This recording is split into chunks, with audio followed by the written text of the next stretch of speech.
जब मोदी के एक मंत्री के कॉन्फिडेंस के आगे बौना पड़ गया दुनिया का सबसे अमीर इंसान, तब साबित हो गया एलन मस्क ट्विटर से टकरा सकते हैं, गडकरी से टकराना आसान नहीं। ये कहानी उस जिद्दी इंसान की है जिसकी जिद के आगे ट्विटर भी टेक चुका है घुटने, लेकिन एलन मस्क की जिद नितिन गडकरी के आगे नहीं चली। जो काम अमेरिका से नहीं हो पाया, जो काम पुतिन तक नहीं कर पाए, वो काम मोदी के एक मंत्री ने बड़े आराम से कर दिया। ट्विटर की तरह एलन मस्क भारत को झुकाने की कोशिश कर रहे थे। एक वक्त था जब एलन मस्क ने भारत पर दबाव बनाने की कोशिश की और उस वक्त मोदी सरकार के वन ऑफ द बेस्ट मंत्री नितिन गडकरी से भिड़ गए। होना क्या था, नितिन गडकरी ने अपने अनुभवों से एलन मस्क को उनके गुरूर के साथ वापस भेज दिया। क्या कभी आपने ये सोचा है कि दुनिया के तमाम बड़े देशों में एलन मस्क अपनी कार टेस्ला और अपना इंटरनेट स्टारलिंक बेच रहे हैं, लेकिन भारत में उनके कदम क्यों नहीं पड़ पाए? तो इसका सीधा जवाब है, उन्हें ऐसा करने से रोका मोदी सरकार के मंत्री नितिन गडकरी ने। दरअसल 2020 में इस बात की चर्चा जोरों पर थी कि 2021 तक टेस्ला भारत में आ सकती है, लेकिन ऐसा हुआ नहीं। उस वक्त अगर टेस्ला की ये कार भारत आती तो उसकी सबसे कम कीमत वाली कार करीब 55 लाख या उससे थोड़ा ज्यादा की होती।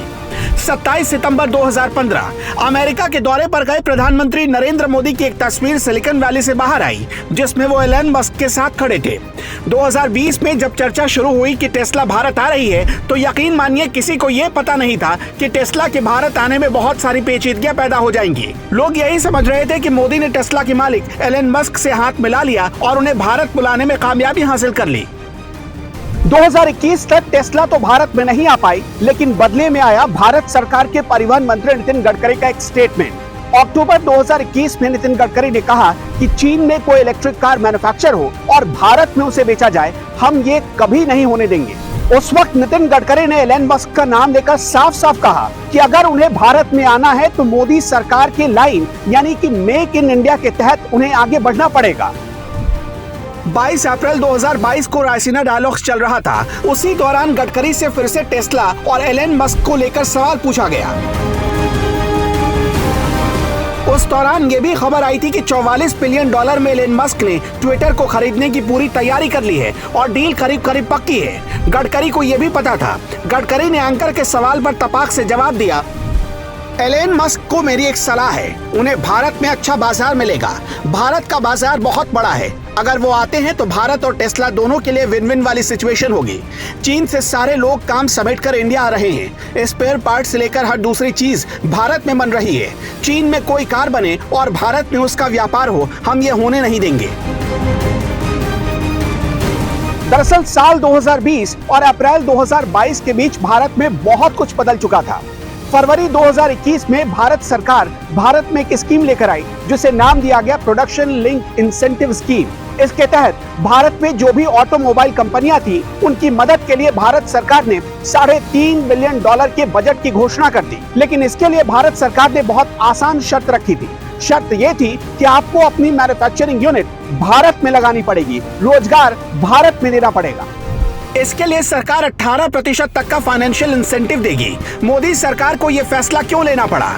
एक टाइम था जब भारत दुनिया में 5वां सबसे बड़ा ऑटो बाजार हुआ करता था, लेकिन एक दशक में कई ऑटोमोबाइल कंपनियां भारत छोड़कर या अपना व्यापार समेटकर चली गई।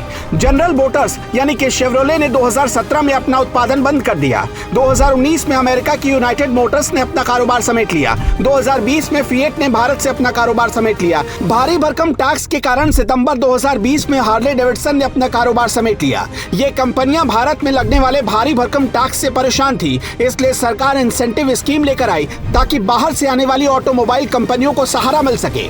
भारत सरकार नई स्कीम के तहत हर तरह से सपोर्ट करने को तैयार थी। बस शर्त यह थी कि आपको अपनी मैन्युफैक्चरिंग यूनिट भारत में लगानी पड़ेगी।